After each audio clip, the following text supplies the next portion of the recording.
Hello everybody and welcome back to my channel. Today we are doing the Opus 15 Crystal Dominion Wind set review. We have a lot to talk about. We covered water and we're covering a couple other ones tonight probably. So make sure you stay tuned for all of those. Thank you guys all for your likes and comments as always, and please let's discuss in the comments below any cards that we talk about today. So, boom. Getting right off to Alexander. Obviously this is a reprint, but just to share my thoughts again on reprints, I'm really confident that this set will be the draft set. We will be having, I suspect that this year will be the year for organized play to come back, and they're going to want us to be drafting a lot. So hopefully they have enough for all of us to play several drafts and practice drafts at locals. With that being said, Alexander's a good card for reprinting. I find it very useful these days. Against everything 4 costs or more, mainly Chocobos and Stern, and a couple other things, but still a solid card. Vaughn. Now this is the legendary. We did talk about this again, so I won't spend too much time. The job Sky Pirate forwards other than Vaughn you control. Gain this forward cannot be blocked by a forward of cost 3 or more. When Vaughn enters, you may pay wind. If you do so, activate all job Sky Pirates you control. If you do enter water, when you so choose a forward, until you turn, lose 2,000 power for each Sky Pirate you control. Unfortunately, in my opinion, he's inferior to the previous Vaughn L. I feel like he's for an aggro type deck. I would maybe play one of him and 3 of the other one, just so you have the option later on as you go.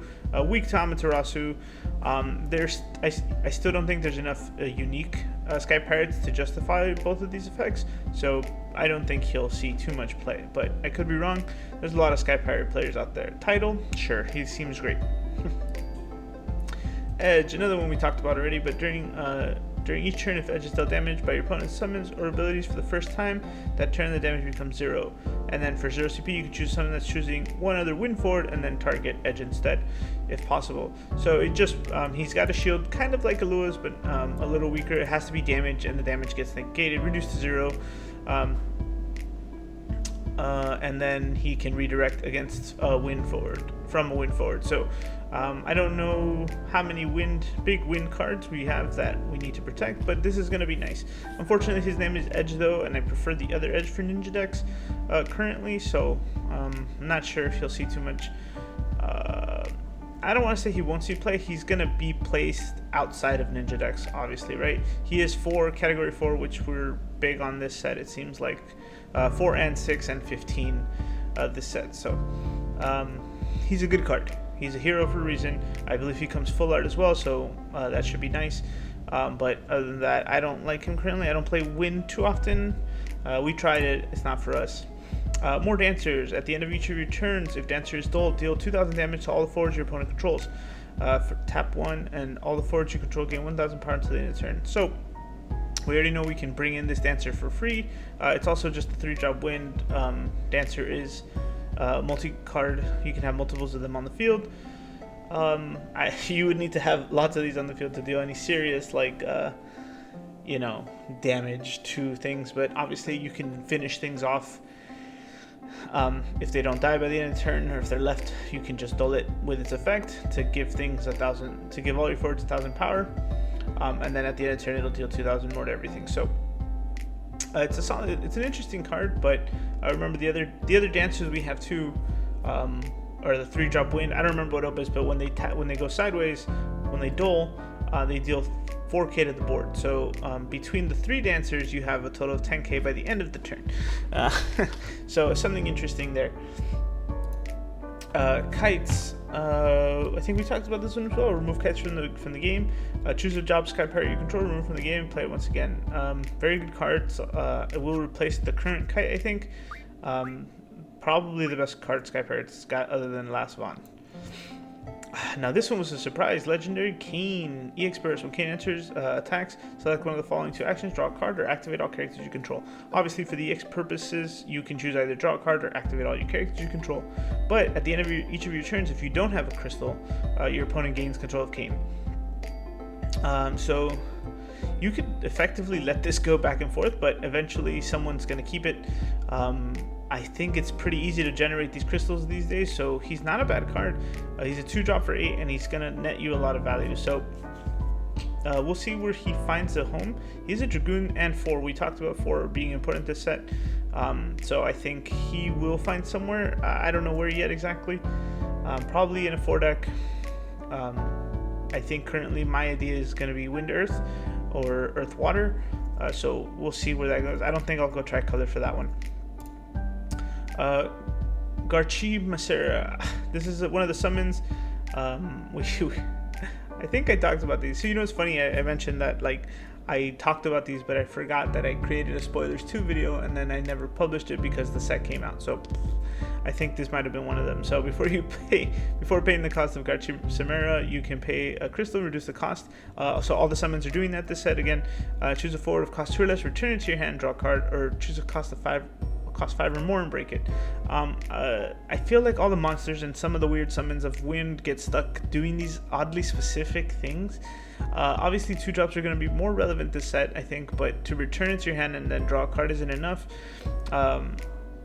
For 3 CP, more oftentimes, because like we just saw Kane, sometimes you're going to want to keep the crystals for better things. There's going to be better ways to utilize those effects, and unfortunately this summon is not going to outshine even the first Alexander we saw, so I'd rather pay for Alexander to kill a whole mess of things than this.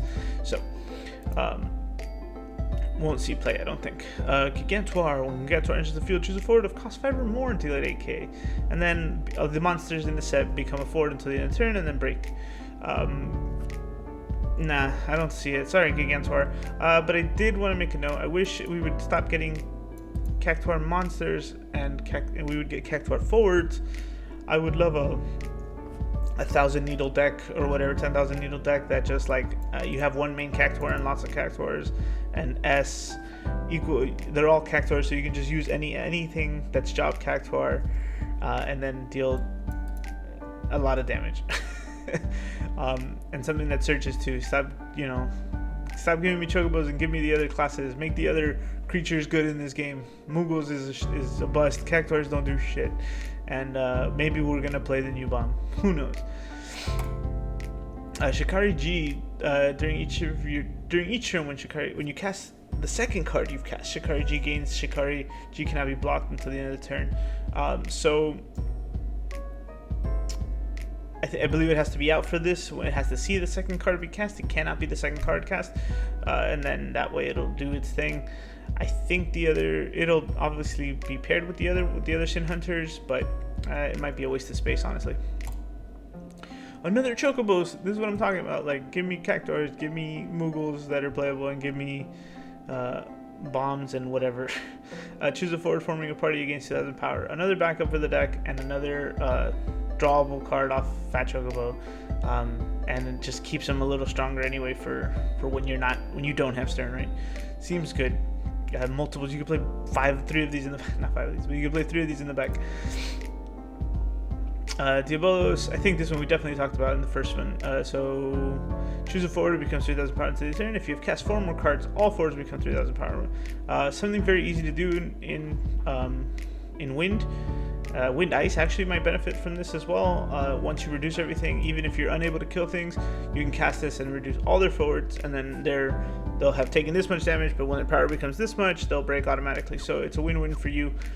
It's effectively really cheap too. If not, it is spot enough removal for one thing if you have the damage available to you already. So I like this one better, obviously, than the other Diabolos that does this for just 1 forward, I believe. But I'm not sure I like this more than the one that breaks something that's been buffed or reduced. So no, activate all the job Moogle other than activate all the job Moogle other than no you control. You can only use this ability once per turn. So another no again. We need more. He's a Machinist and a Moogle this time.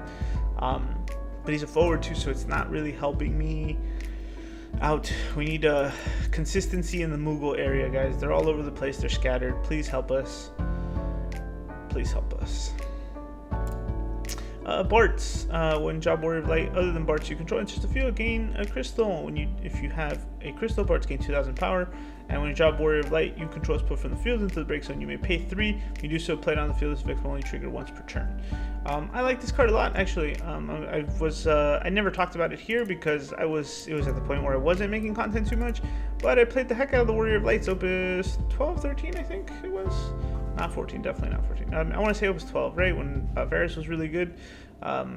And I think something like this could help it again. Unfortunately, I don't think we got enough support for it this set. So I'll do a little more research, obviously, and if I find it very useful, I will bring that information to you guys as well. So sit tight for that.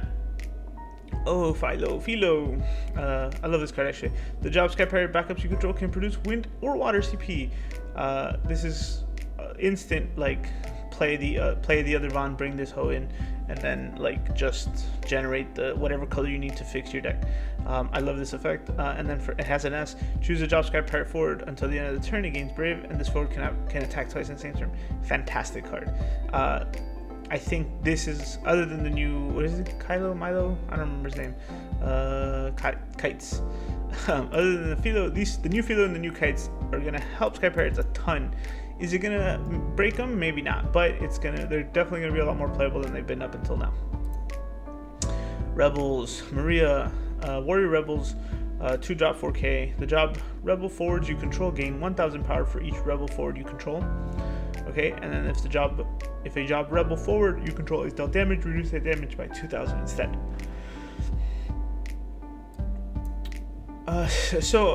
Interestingly enough, I guess she buffs herself, right? And the Job Rebel forwards you control gain 1,000 power for each Job Rebel forward you control. Doesn't say other, so she's automatically at 5k. Not too bad. I think she on her own doesn't shine too much, but obviously when we read the other ones, we're gonna get into. She's gonna make a little more sense. Dragoon, the generic create a crystal, but its second effect is choose a forward. It gains for strike until the end of the turn. I think this is nice for Win to have in general, being as they don't often get first strike in any of their things, right? Like it takes a lot, right? Like the Bart needs 3 jobs or whatever to get first strike, and then I really can't recall any Win cards that have it innately. So I think this is very strong. It's a very strong backup altogether for the wind elements. Illude. When you elude attacks, all Job Warriors or forwards you control gain 3,000 power until the end of the turn. We just talked about one of them, very important. And a 3 damage gain haste. So we're looking at, I think the next one matters too, right? We're going to talk about them all at once. When a forward of power 10,000 or more you control attacks, draw a card. When Leon enters the field, choose a card named Maria in your break zone and play it onto the field, right? So we have all of these things happening at once. They're going to buff each other when they attack. When this attacks, buff everyone. When they're at 10,000 or more, draw a card, right? So they're buffing each other too, and then this one gives them 3, so that's a total of 5 for these guys. 10k, 10, way over 10k, and 5's not enough for her, I don't think. But she's pretty close. So, and then realizing that it's in wind and you already play a card that does nonsense like Stern, putting these guys all at above 10k is going to be super easy. Then you're just drawing extra cards, right? Seems really good. Leko Haboka. We talk about this one multiple times, but if you cast 3 or 4 cards, you can put him in the break zone at the end of the turn, right? You may put him into the break zone. If you do so, search character 4 less and play it onto the field. If you cast 5 cards, you could do search character 8 or less and play it onto the field. Fantastic card. I think this is card. It's gonna have a full art first of all, so I think this might be one of the pricier ones. We're definitely gonna make another market watch for this set, in my opinion. So be on the lookout for that.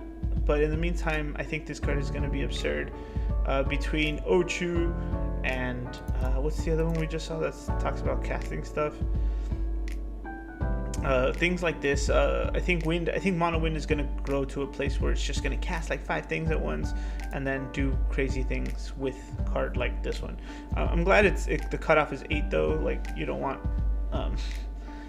stupid Nidhogg's being brought out for free for like technically 3 CP, right? Because you're able to summon, activate, do this, activate this triggers, activate 2 things, and then it's pretty it's silly, but I'm sure that there's going to be better cards to play.